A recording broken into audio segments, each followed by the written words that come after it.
Então vamos lá? Eu vou contar uma história para você que vai te ajudar a compreender o momento que nós estamos vivendo no mercado agora. Eu acho que as histórias, além de ensinar, elas têm uma capacidade de fazer a gente entender um assunto de maneira definitiva. Imagina que existe um condomínio. Nesse condomínio, todos os moradores ali, eles sabem exatamente quanto que valem os seus apartamentos, mas diariamente é publicado um mural na hora que esses condôminos descem para ir para os seus trabalhos e para aquela coisa. É publicado um mural falando quanto que estão valendo as unidades, né, do mesmo prédio em que eles estão ali. É claro que existem diferenças em metragens, tem pessoas que têm mais de um apartamento, somaram os dois e criaram um apartamento um pouco maior e outra coisa, mas eles conseguem saber ali mais ou menos quanto que está valendo um apartamento de um tamanho normal dentro daquele condomínio. Diariamente, eles têm um vizinho chamado Senhor Mercado. O Senhor Mercado, ele passa às 10 da manhã, pontualmente, né? Ele começa esse processo, ele vai desde o primeiro apartamento até o último andar, batendo na porta de cada vizinho e perguntando se eles têm interesse em vender ou em comprar algum apartamento naquele dia. Tem dias que o Senhor Mercado, ele tá um pouco mais otimista, né? E com isso ele tá de bom humor, ele começa a oferecer muito mais dinheiro do que o que deu no resultado do dia anterior naquele condomínio de quanto valia cada apartamento. E tem dia que ele tá mal-humorado e diz que nada vale nada. Algumas pessoas já moram naquele prédio há muitos anos e conhecem o Senhor Mercado e sabem que o humor dele oscila muito. Outras pessoas são mais novatas no prédio e acabam negociando com o Senhor Mercado os seus apartamentos por valores terríveis, né? Tem dia que a pessoa vende tudo aquilo que ela tem que se mudar do prédio e direto os novatos acabam fazendo isso. Quem é condômino há mais tempo dá risada e acha engraçado alguém levar a sério o Senhor Mercado naquele dia que ele tá de mau humor, né? Acaba vendendo um apartamento que valia 100 mil por 20 mil reais e se muda de prédio. As pessoas dão risada e seguem suas vidas. Muitas vezes até essas pessoas compram também do Senhor Mercado esses apartamentos por preços baixíssimos e depois de um tempo eles se valorizam de novo e eles vendem para o próprio Senhor Mercado por preços maiores ali. E tem gente que acaba comprando vários apartamentos simplesmente para alugar mesmo e acaba vivendo de renda ali. Mas é fato que o Senhor Mercado ele muda de temperamento diariamente e faz essas ofertas ali. Deu para vocês entenderem mais ou menos o que eu quis dizer com essa história? Antes de mais nada, quem é Sardinha Raiz, deixa o like na confiança. Se você não é Sardinha Raiz ainda, é só não deixar nada. Não precisa deixar seu like nem seu dislike, deixa nada. Se o vídeo te agradar, se eu te trouxer algum conhecimento que você ainda não tinha, você considera deixar o seu like e se inscrever lá no final do vídeo, tá bom?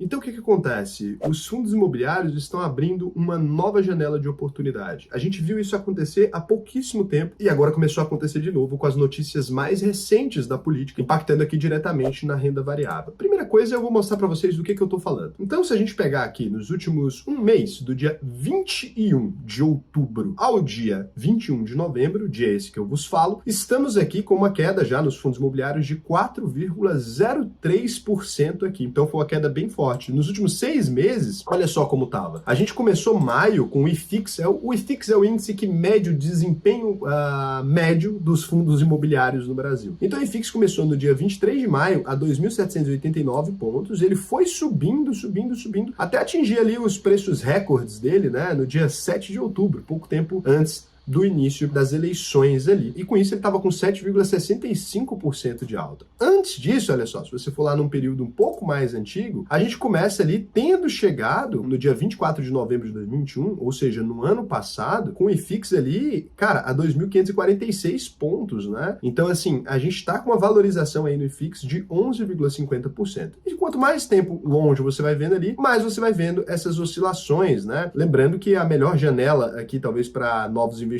tenha sido ali no dia 20 de março, né? De 3 de janeiro de 2020 até 20 de março ali, que foi o ano da pandemia. A gente teve 29% de queda. Antes disso, os fundos imobiliários eram avaliados ali, ó, bem abaixo disso, né? Em 2017, então, a gente estava ali em 2.223 pontos, com 29,47% de valorização desde lá até aqui. E agora, então, a gente começa a perceber os fundos imobiliários com uma queda interessante. Muita gente mesmo, estava totalmente pessimista com os fundos imobiliários imobiliários ali por volta do início do ano. Por quê? Quando você olha aqui em janeiro, a gente estava lá em 2.759 pontos, para os fundos imobiliários essa diferença é muita coisa, tá? Parece que não, mas 3% para fundo imobiliário, que é o preço que está em relação a janeiro agora, os 4% que caiu no último mês, são números impactantes para fundos imobiliários. Eu sei que para a Bolsa de Valores de modo geral é um número pequeno, uma oscilação pequena, mas para fundos imobiliários é uma oscilação interessante. Então a gente tinha visto esse pessimismo muito forte lá em janeiro, né? As pessoas estavam assim, caramba, não vale a pena investir em fundos imobiliários, pô, a Selic está em mais de 12%, né? Agora está em 13,75%, a expectativa para a renda fixa está muito boa, e naturalmente as pessoas que procuram investir em fundos imobiliários são aqueles investidores que estão procurando por uma segurança maior. Então esses investidores que estão procurando por uma segurança maior, eles querem garantia de rentabilidade, eles querem aquela previsibilidade de sempre, eles querem essa coisa toda. Então eles procuram investir em fundos imobiliários visando essa renda. Se os fundos imobiliários estão pagando menos que a renda fixa e além de tudo a cota oscila, é óbvio, né, que esses investidores mais medrosos ali, eles vão diretamente para a renda fixa ali. E agora a gente está vendo a mesma coisa acontecer, porque quando o noticiário político começou a soltar manifestações, a coisa toda, deixando um clima mais inseguro no Brasil de certa forma, não vamos respeitar limite de teto de gasto, mercado financeiro isso, mercado financeiro aquilo. Dos dois lados a gente tendo ali uma contenda de modo geral, né, e com as eleições sendo definidas e o resultado não sendo aceito por uma parte da população, a gente começa a ter um desequilíbrio ali em relação à expectativa do Brasil, a gente começa a ter um desequilíbrio também pelas falas do Lula em relação ao mercado. As pessoas que são mais medrosas ali mesmo, não vou nem dizer conservador, né, vou dizer medroso nesse caso mesmo, porque não aconteceu nada, é ainda só uma expectativa de algo. Essas pessoas começam a tirar o dinheiro delas do mercado de renda variável, de modo geral, bolsa, fundo, imobiliário, tudo, e começam a alocar na renda fixa. E aí, com isso, a gente abre uma janela de oportunidade muito interessante para as pessoas que pouco tempo atrás estavam reclamando, agora o fundo imobiliário esticou demais e eu não vou conseguir acessar, né? Então, se isso continuar dessa maneira aqui, pode abrir uma janela muito interessante para quem está querendo aumentar sua carteira de renda ali, né? Gerar realmente renda ali na carteira. Só pontuando para vocês essa oportunidade aqui, porque é muito interessante. Muita gente estava chorando quando eu comecei a ter o recebimento de dividendos ali. Mas é exatamente nesses momentos de incerteza que o investidor precisa ter um pouquinho mais de segurança, um pouquinho mais de bolas, ir lá e fazer os investimentos deles. Então, assim, Raul, mas não é inseguro investir em fundos imobiliários nesse momento? Ai, que o bicho papão e sei lá o que e tal. Vou explicar uma coisa para vocês aqui de uma maneira um pouco mais simples e talvez vocês consigam compreender muito bem. Quando a gente está falando de fundos imobiliários, do ponto de vista de fundos imobiliários de tijolo, tá? Aqui vamos excluir as categorias de fundos imobiliários de papel e etc. para simplificar o conteúdo. Então, você não precisa considerar eles ali fundos imobiliários nesse momento, porque são fundos imobiliários vinculados a dívidas. Você poderia considerar que aquilo ali é renda fixa, de certa forma. Então, os fundos imobiliários de tijolo, eles são ali fundos, muitas vezes, de shopping, de lajes corporativas, de logística. E quando eu falo isso, é um pouco amplo. Então, eu vou aterrissar vocês um pouco mais. Se eu estou falando que são fundos imobiliários de logística, por exemplo, eu estou dizendo que os maiores varejistas do Brasil, que as empresas, que as fábricas e todo esse resto de empresas aqui, eles utilizam esses fundos, eles alugam um galpão daquele ali para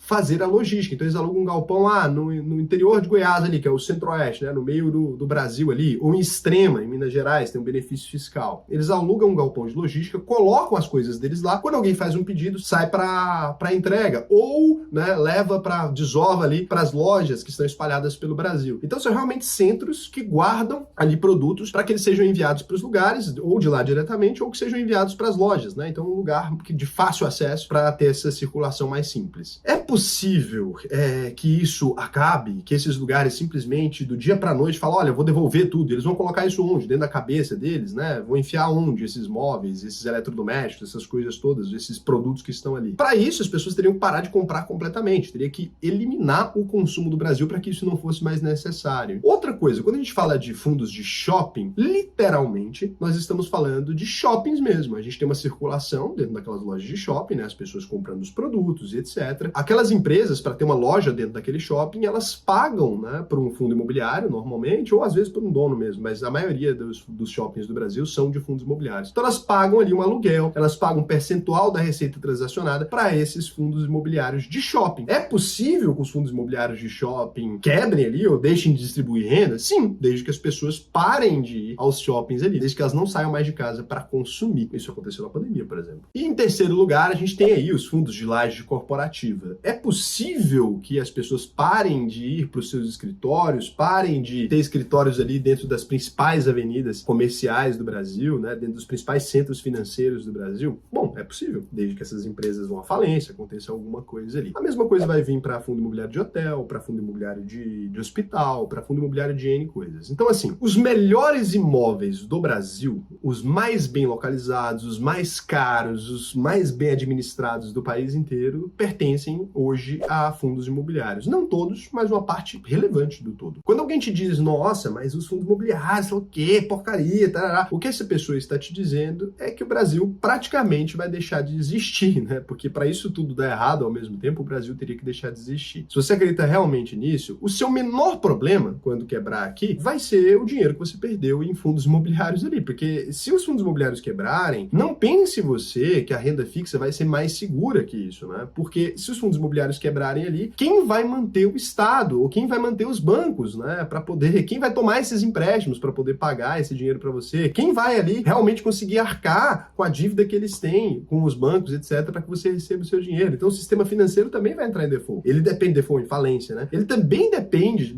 da economia real. O sistema financeiro ele depende totalmente da economia real. O sistema financeiro não gera produtos, ele não gera nada no país. Então não vai adiantar você investir em renda fixa. Se você realmente tá abubleb da cabeça e acha que o Brasil vai deixar de existir nos próximos meses, então, assim, nesse caso não faz muito sentido, né? Você investir em nada. Você tem que investir em uma passagem e sair do país, porque não tem muito o que você fazer nesse aspecto, porque se você investir em renda fixa, ela também vai dar problema. E do outro ponto, se você não acredita em nada disso, isso aqui tá se desenhando como uma excelente janela de investimento para você. E não adianta você ser ignorante no ponto de vista de pensar que assim, olha, o mercado vai estar tudo ok, tudo às mil maravilhas, as manchetes das revistas todas vão estar dizendo que tá tudo incrível, que tá tudo uma delícia, e você vai investir comprando Brasil barato, porque você é mais gênio que todo mundo, você vai encontrar no meio de todas aquelas empresas caríssimas, você vai encontrar algo subvalorizado e vai ganhar mais dinheiro que todo mundo. A grande diferença que os bons investidores têm dos maus investidores é saber comprar ativos de valor mesmo quando o mercado inteiro está apavorado. Isso se desenha como uma das melhores oportunidades muitas vezes para a sua história, para a sua composição de carteira. Se você está começando a sua carteira de investimentos agora, eu te diria que você está em um dos melhores momentos, tanto para o Ibovespa, quanto para os fundos imobiliários, quanto para a renda fixa, desde que você saiba o que comprar nesse momento. É comprar aquilo que é mais estável, é comprar aquilo que está mais consagrado ao redor do tempo, é aquilo que você realmente tem poucas chances de falhar. Então, eu vou aproveitar bastante, vou fazer meus investimentos, ainda vou publicar o meu vídeo na reta desse mês, né, que é a carteira com os principais investimentos ali. Lembrando que para você que é meu aluno, hoje às 19 horas, né,